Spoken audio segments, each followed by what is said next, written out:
8 лет в Польше. 6 сентября было 8 лет, как я живу в Польше. Привет, друзья! Сегодня очень короткое видео о том, кем я работаю в Польше. Когда я сюда приехала в 2014 году, то начала работать в танцевальном клубе, хозяева которого были 8 лет в Польше на тот момент. И мне казалось, что они абсолютно хорошо себя чувствуют в этой стране, уже практически поляки, потому что знают язык, потому что есть знакомые, ездят где-то здесь отдыхать, ну, в общем, чувствуют себя здесь своими. И когда моему пребыванию в Польше стукнуло 8 лет, то я начала думать о том, как я себя здесь чувствую. Чувствую ли я себя здесь своей, стала ли Польша моим домом. Ну и об этом будет это видео. 8 лет назад, когда я жила в Украине, моя жизнь выглядела совсем по-другому. Я уже на тот момент работала долгое время учителем в школе, у меня была фотостудия, я работала фотографом, и у меня был свой интернет-магазин.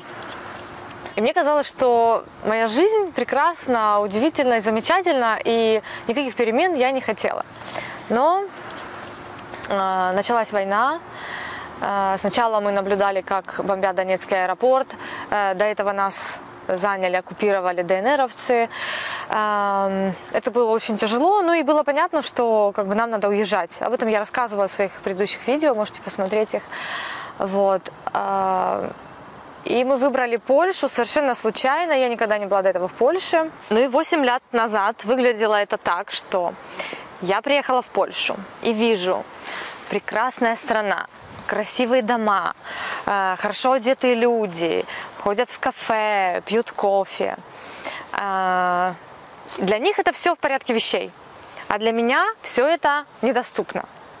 Мало того, что я потеряла дом, мало того, что меня из моей страны выгнала война, так еще и у меня здесь нету работы, я не знаю язык, у меня нет денег, я хочу жить так, как поляки, но не могу. И это было такое противоречие, которое в начале, первые, наверное, полгода прямо очень сильно раздирало изнутри.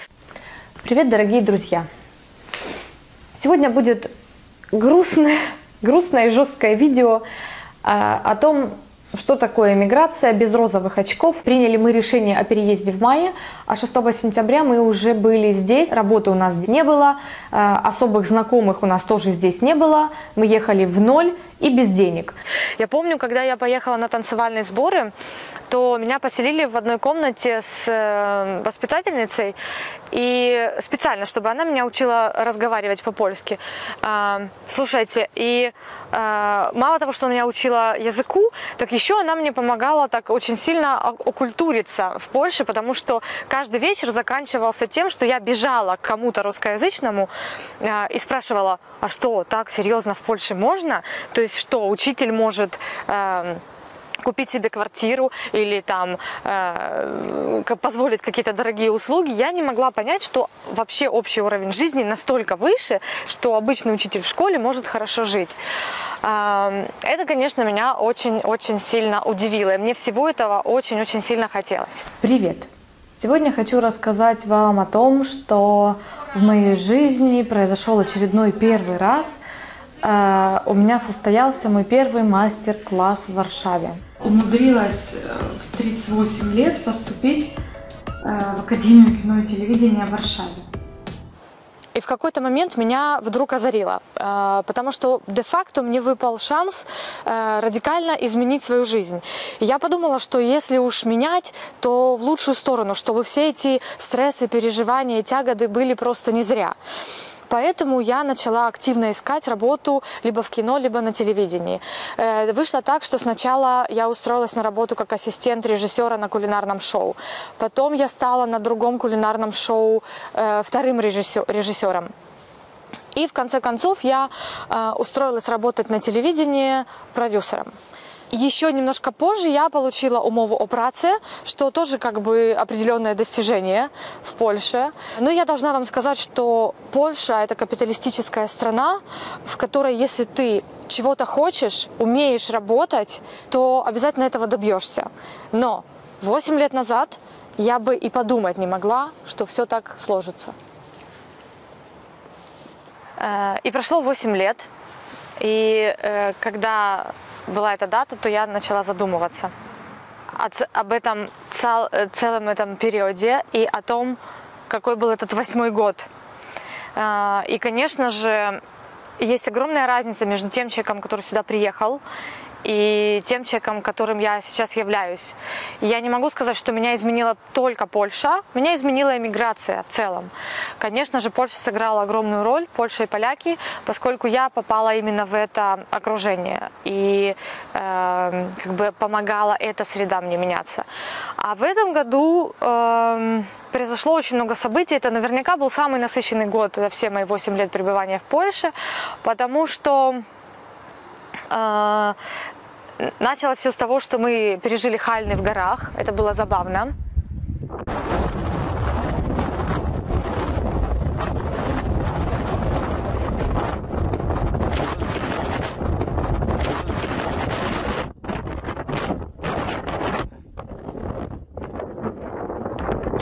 А потом была зима, лыжи, много поездок.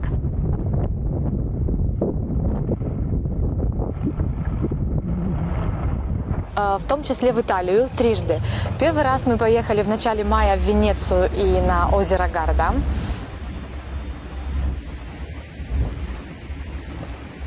Летом мы были на полуострове Гаргано.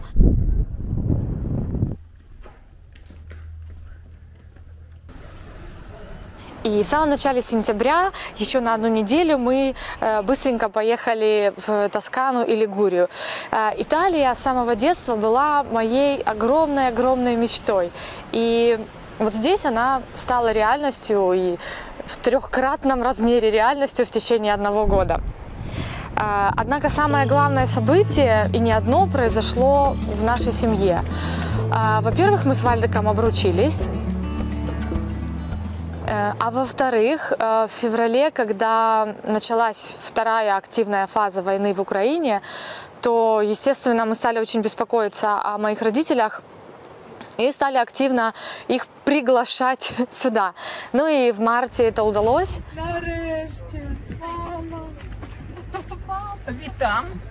И теперь родители, как военные беженцы, живут в Польше, недалеко от нас. Ну и, собственно говоря, вся моя семья теперь в сборе здесь, в Польше.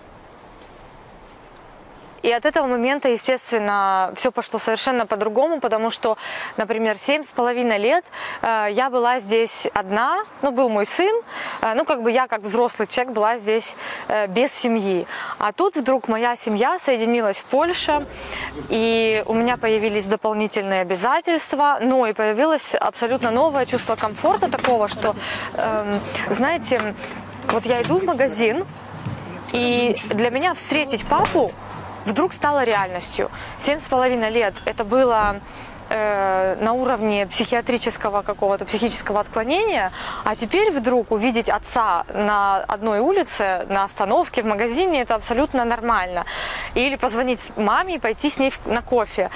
Ну, то есть эти такие вещи были для меня недоступны все эти 7,5 лет, и вдруг с марта месяца это стало реальностью. Конечно же, у нас прибавилось забот с этим связанных, но это приятные заботы, такие, когда ты о ком-то заботишься, в частности о родителях, то в любом случае сейчас я чувствую себя спокойнее, да, потому что раньше я каждый день переживала, как они там, потому что они жили на линии фронта, и я думала, что с ними, живы ли, а теперь я уже не переживаю, потому что я знаю, что они живут на соседней улице, и мы в любой момент можем увидеться. Так проходят наши встречи в Люксмеде. Нам пришлось выкупить папе приватную страховку частную, для того, чтобы удобнее было его договариваться с врачами, ну и водить его по врачам. Потому что вот сегодня у нас нефролог, у нас постоянно уролог, но в другом месте. Еще у нас слуховой аппарат, ну и постоянные какие-то анализы крови и так далее, и так далее. И мне кажется, что в частной фирме это делать легче, быстрее, чем ждать в НФЗ. Ну, тем более, что я в НФЗ не очень умею. А теперь рубрика «Ответы на вопросы». Я попросила нескольких своих друзей-поляков и несколько своих друзей, которые сейчас живут в разных странах, спросить, у иностранца, который 8 лет в эмиграции, ну, что их интересует. И вот какие вопросы вы мне задали. Сложно ли было понять и принять менталитет другой страны? Мне нет. Потому что я очень эластичный человек. И я, когда приехала в Польшу, я сразу поняла, что главное правило – это понять правила этой страны и принять их. И в одном из своих старших видео, я, кстати, их недавно пересматривала, я повторила бы слово в слово сейчас то, что я сказала тогда, что мы здесь гости, что мы должны вести себя как гости для того, чтобы оставить после себя приятный след, чтобы нас здесь хотели принимать и так далее, особенно сейчас, когда Польша столько сделала с начала войны для украинцев. Невозможно не понять и не принять этот менталитет. Правда, это очень-очень хорошие люди. Просто нужно хотеть жить в этой стране. А без принятия правил это невозможно. Поэтому, мне кажется, вот эта эластичность – это главная черта, которая нужна иммигранту. Если ее нету, то человек не адаптируется ни в какой стране абсолютно. Поэтому мне с этим было легко. Я это умею делать. Что было самое тяжелое в адаптации? Самое тяжелое в адаптации было понять, зачем ты скучаешь, почему ты скучаешь. Что ты скучаешь не за домом, не за страной, ты скучаешь за тем состоянием, которое было там, за тем ощущением свободы, безопасности, за той понятностью, которая там есть. Ты все знаешь, ты знаешь всех, ты можешь все вопросы решить, тебе все комфортно, все доступно. В новой стране ты не знаешь, что тебе делать. Поэтому вот этот момент, пока ты между тем, когда ты не знаешь, и между тем, когда ты уже знаешь, вот этот момент сложный. Но надо понимать, что это веселое приключение. Например, это каждодневный челлендж, что сегодня ты стал на уровень выше относительно того, чем был раньше, и можешь уже больше и больше и больше. Возможно ли найти друзей в новой стране, граждан этой страны? Я скажу вам так. На данный момент 99% моих друзей – это поляки. Но это возможно благодаря тому, что я знаю язык. Мы с ними можем разговаривать, мы с ними можем смотреть матчи, ходить на пиво, выезжать куда-то на отдых. То есть для нас это не проблема, потому что у нас есть язык, на котором мы друг друга понимаем. Друзей найти невозможно, если у вас нет средства связи с этими друзьями, то есть вы не можете с ними разговаривать. Поэтому, если вы знаете какой-то другой иностранный язык, то вполне возможно. Ты когда-нибудь думала, что это место будет единственным, которое ты будешь называть своим домом? Нет, не думала. Я думала, что я буду всегда себя чувствовать чужой. Но сейчас я понимаю, ловила себя на мысли уже, когда я год назад была в Киеве, что я хочу домой, в Варшаву. И да, сейчас я понимаю, что мой дом здесь. Я здесь себя чувствую дома. Что бы хотелось изменить, если бы была возможность вернуться назад? Несколько человек об этом спрашивали. Я не из тех людей, кто жалеет о содеянном. В смысле, я сожалею о поступках, которые я неправильно совершила, но в целом я понимаю, что я нахожусь в том месте, в той точке своей жизни, где мне все хорошо. Это значит, что я совершила правильную последовательность шагов, я приняла правильное решение. Возможно, на каком-то этапе я делала что-то, что можно было сделать проще. Но я верю в то, что к этому пункту нас приводит определенная дорога. Поэтому, если я здесь и мне здесь хорошо, значит, я все сделала правильно, значит, жалеть не о чем.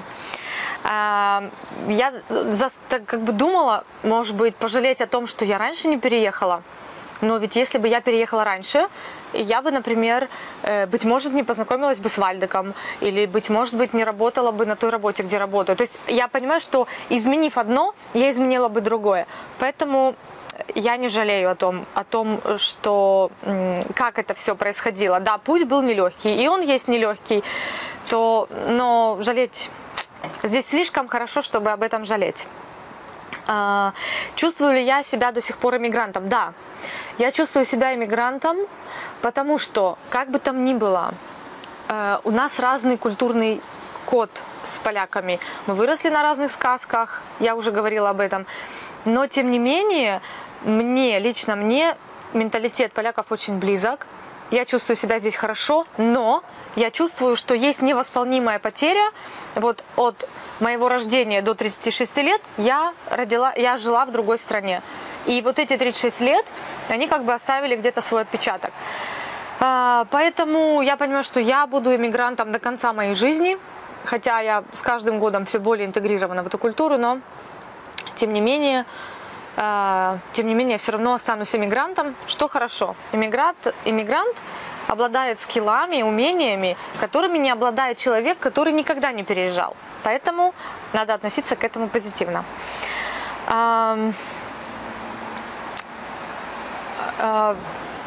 Моя польская знакомая, сейчас я читала вопросы украинцев, моя польская знакомая задала мне вопрос о менталитете поляков, о котором я все время говорю. Какое было первое старcie с польской rzeczywistością, то есть какое было первое такое столкновение с польской реальностью. Мне моя знакомая однажды отказалась приехать на встречу, говорит, там неудобный доезд, мне неудобно там доехать. И я так думаю, чего, так можно? То есть просто потому, что ей неудобно там доезжать, можно отменить встречу. Ну и подумала, окей. То есть у нас же, знаете, как ты должен. А тут как бы больше вопрос, ты хочешь, ты можешь, а не ты должен. Иногда это хорошо, иногда это плохо, но тогда мне как бы уже где-то что-то щелкнуло в голове, что это другие люди, и надо учиться разговаривать на их языке, понимать их. И я начала это делать. И мне кажется, что вот в тот момент мне стало намного легче, когда я поняла, что они другие, и мне надо перестроиться и стать такой же. Мои какие-то закоренелые вещи будут мне мешать здесь. Ну и последний вопрос, его задала мне моя польская подруга. Можно ли по стольких годах жизни в Польше почувствовать себя в новой стране, дома у себя? Можно. Можно почувствовать себя здесь дома. Я чувствую себя здесь дома, где бы мы ни были. Если я говорю, я хочу домой, или чувствую, что я хочу домой, я знаю точно, что я хочу назад в Варшаву, в нашу квартиру, в наш дом, и ни в какое другое место. Только здесь я себя чувствую хорошо, безопасно, комфортно и так далее. В прошлом году, в августе, я поехала в Украину. Я была в Киеве и была у родителей, и я дома себя уже не чувствовала. Я понимала, что я скучаю за Варшавой, за нашим домом, я хочу вернуться, здесь у меня семья, ну вот как бы, что все. Моя жизнь, она уже теперь в Польше. За 8 лет это получилось сделать, но я вам скажу так, что этого может и не случиться, если вы сами себе не создадите условия, как бы если вы сами не поймете, что теперь здесь ваш дом, что старого дома уже нету. Потому что я, когда приехала в Польшу 8 лет назад, я понимала, что я никогда не вернусь назад. Я знала точно, что я хочу жить здесь. Я приехала не на время, я приехала навсегда. И я хотела жить как поляки, и мне заняло несколько лет, года 4 точно, чтобы начать жить как поляки, начать зарабатывать как поляки, иметь несколько страховок как поляки, то есть опруч, кроме НФЗ, государственного страхования, выкупить частную страховку, застраховать свою жизнь, выйти на уровень дохода такой, который бы мне позволял иметь то, чего я так хотела в самом начале. То есть я помню в начале там, знаете, я заходила в H&M, видела свитер за 50 злотых, думаю, надо подождать скидку, потому что я не могла в себе его купить. Сейчас, я не думаю, если 50 злотых стоит свитер, что надо ждать скидку, чтобы его покупать. Или, например, я заходила в кафе, хотела купить кофе, но потом смотрела на чек, и я понимала, что, боже, зачем я это сделала, это так много, так дорого стоит. А мне хотелось этого всего, например, зайти в кафе и не думать об этом, просто себе это позволить, отдохнуть, эти 5 минут релакса. И я сейчас понимаю, что я живу той жизнью, о которой я мечтала 8 лет назад, даже лучшей жизнью. Потому что, смотрите, В Украине, когда я жила, я мечтала об Италии. А в этом году из 12 месяцев мы целый месяц провели в Италии. Трижды мы туда ездили, потому что, во-первых, без виз, во-вторых, без виз, в-третьих, без виз, с трефа евро. То есть отсюда осуществление таких желаний наших, оно возможно. И, в общем, я себя чувствую здесь абсолютно хорошо, на своем месте. Конечно же, у меня душа болит за мою родную страну, где я родилась, за Украину. Я горжусь народом украинским, но 8 лет назад я приняла решение, я сделала свой выбор. И теперь я горжусь народом польским, который так открыл сердце и сердце, и душу, и дома свои и так помогает украинцам. И это просто очень, мне кажется, очень классно. Так что я рада, что я именно в Польше, что здесь мой дом. Но эти 8 лет не были сахарными, скажу так. Если будут какие-то вопросы, конечно же, пишите, спрашивайте, будем дискутировать. Ну и до скорых встреч!